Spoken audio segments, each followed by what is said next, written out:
السلام علیکم۔ سن 5 ہجری کے اہم واقعات۔ آج میں آپ کو جنگ خندق کے بارے میں بتا رہی ہوں کہ اس جنگ کو غزوہ احزاب بھی کہتے ہیں۔ یہ جنگ ذی القعدہ سن 5 ہجری میں واقع ہوئی ہے۔ اس کی تفصیل کے متعلق ارباب تواریخ لکھتے ہیں کہ مدینے سے نکالے ہوئے بنی نذیر کے یہودی جو خیبر میں سکونت پذیر تھے، وہ شب و روز، دن رات اور صبح و شام مسلمانوں سے بدلہ لینے کے لیے اسکیم بنایا کرتے تھے، اور وہ چاہتے تھے کہ کوئی ایسی شکل پیدا ہو جائے جس سے کہ مسلمانوں کا تو خم تک نہ رہے، کوئی بھی باقی نہ بچے۔ تو چنانچہ اس میں سے کچھ لوگ مکہ چلے گئے اور وہاں جا کر یہ طے کیا کہ ہر قبیلے کے سورما اکٹھے ہو کر مدینے پر حملہ کریں تاکہ اسلام کی بڑھتی ہوئی طاقت کا قلع قمع ہو جائے۔ اسکیم مکمل ہونے کے بعد اس کو عملی جامہ پہنانے کے لیے ابی سفیان 4000 کا لشکر لے کر مکہ سے نکلا، اور یہودی کے دیگر قبائل نے 6000 کے لشکر سے پیش قدمی کی، غرض کے 10,000 کی جمعیت مدینہ پر حملہ کرنے کے ارادے سے آگے بڑھی، اور محمد صلی اللہ علیہ وسلم کو اس حملے کی اطلاع پہلے ہو چکی تھی، اس لیے آپ نے مدینہ سے نکل کر کوہ سلا کو پشت پر لے لیا، اور جناب سلمان فارسی کی رائے سے 5 گز چوڑی اور 5 گز گہری خندق کھدوائی، اور خندق کھودنے میں بھی خود بھی کمال جانفشانی کے ساتھ لگے رہے، اور اس جنگ میں اندرونی خلفشار، اندرونی دشمنی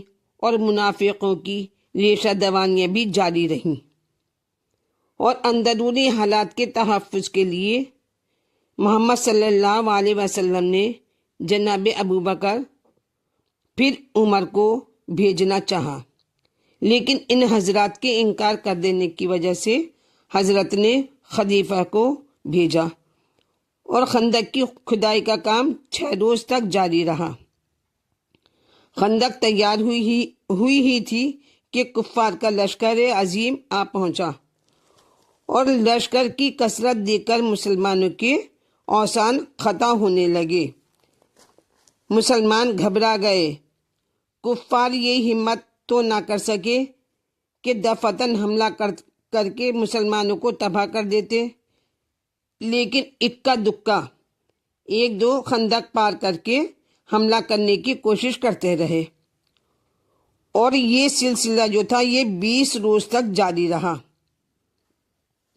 تو ایک دن عمر بن عبدود جو لوی بن غالب کی نسل سے تھا اور عرب میں 1000 بہادروں کے برابر مانا جاتا تھا، خندق پھاند کر لشکر اسلام تک آ پہنچا اور حل من مبارز کی صدا دی۔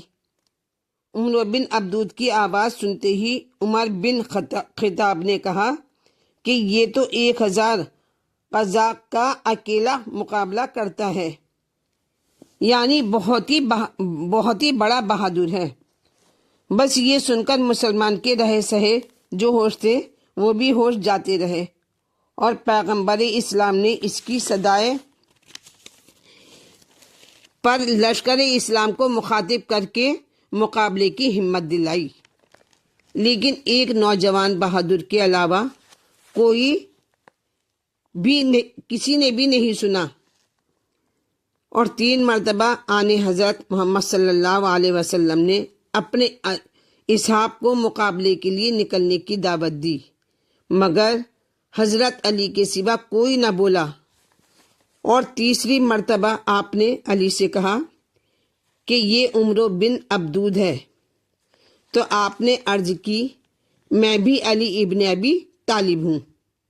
تو الغرض آن حضرت نے حضرت علی کو میدان میں نکلنے کے لیے تیار کیا، اور اپنی زرہ پہنائی، اور اپنی تلوار کمر میں حمل کی، اور اپنا امامہ اپنے ہاتھوں سے علی کے سر پر باندھا اور دعا کے لیے ہاتھ اٹھا کر عرض کی کہ خدایا، جنگ بدر میں عبیدہ کو اور جنگ احد میں حمزہ کو دے چکا ہوں میں۔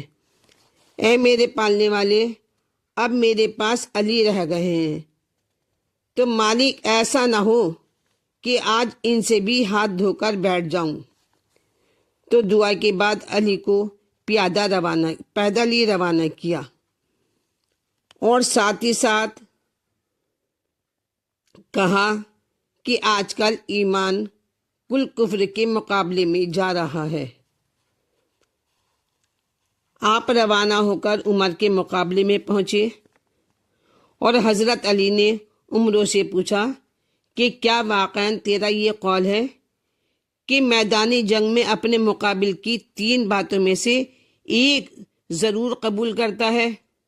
تو اس نے کہا ہاں۔ آپ نے فرمایا پھر اچھا اسلام قبول کر؟ تو اس نے کہا ناممکن ہے۔ پھر فرمایا اچھا جنگ گاہ سے واپس جا؟ تو کہا یہ بھی نہیں ہو سکتا۔ پھر فرمایا اچھا اتارا؟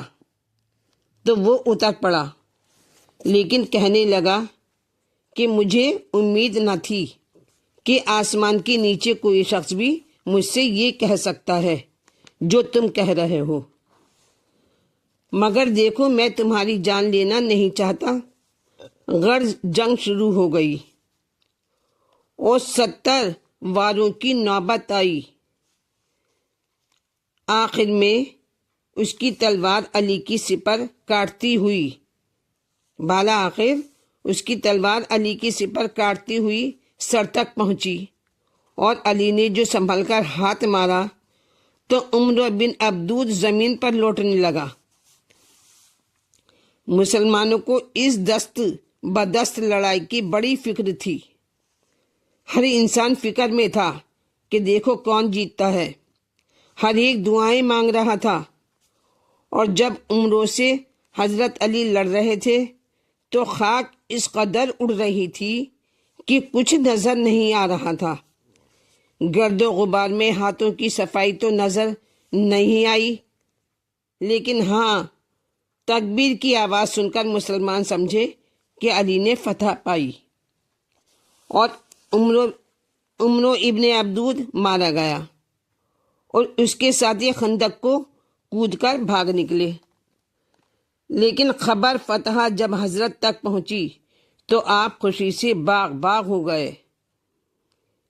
اسلام کے تحفظ اور علی کی سلامتی کی مسرت میں آپ نے فرمایا ضربت علی یوم الخندق افضل من عبادت الثقلین، کہ آج کی ایک ضربت علی میری ساری امت، وہ چاہے زمین میں بستی ہو یا آسمان میں رہتی ہو، کی تمام عبادتوں سے بہتر ہے۔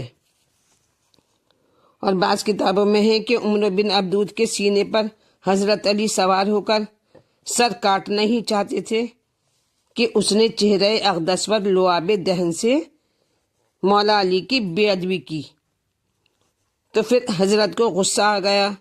آپ یہ سوچ کر فوراً سینے سے اتر آئے کہ کار خدا میں جذبہ نفس شامل ہو رہا تھا، اور جب غصہ کافور ہو گیا، جب غصہ اتر گیا ان کا، تب سر کاٹا اور زرہ اتارے بغیر خدمت رسالت مآب میں پہنچے، اور محمد صلی اللہ علیہ وسلم نے علی کو سینے سے لگا لیا۔ بس جبرائیل نے بروایت سلیمان قندوزی آسمان سے انار لے کر تحفہ ان کو عنایت کیا، جس میں سبز رنگ کا رومال تھا، اور اس پر علی ولی اللہ لکھا ہوا تھا۔ بس حضرت علی علیہ السلام میدان جنگ سے کامیاب و کامران واپس ہوئے، اور عمر بن عبدود کی بہن بھائی کی لاش پر پہنچی اور اس کے جسم پر دیکھ کر کہا کہ اسے کسی بہت ہی معزز بہادر نے قتل کیا ہے۔ اور اس کے بعد چند شعر پڑھے جن کا مطلب یہ ہے کہ اے عمرو، اگر تجھے اس قاتل کے علاوہ کوئی اور قتل کرتا تو میں ساری عمر تجھ پر گریہ کرتی۔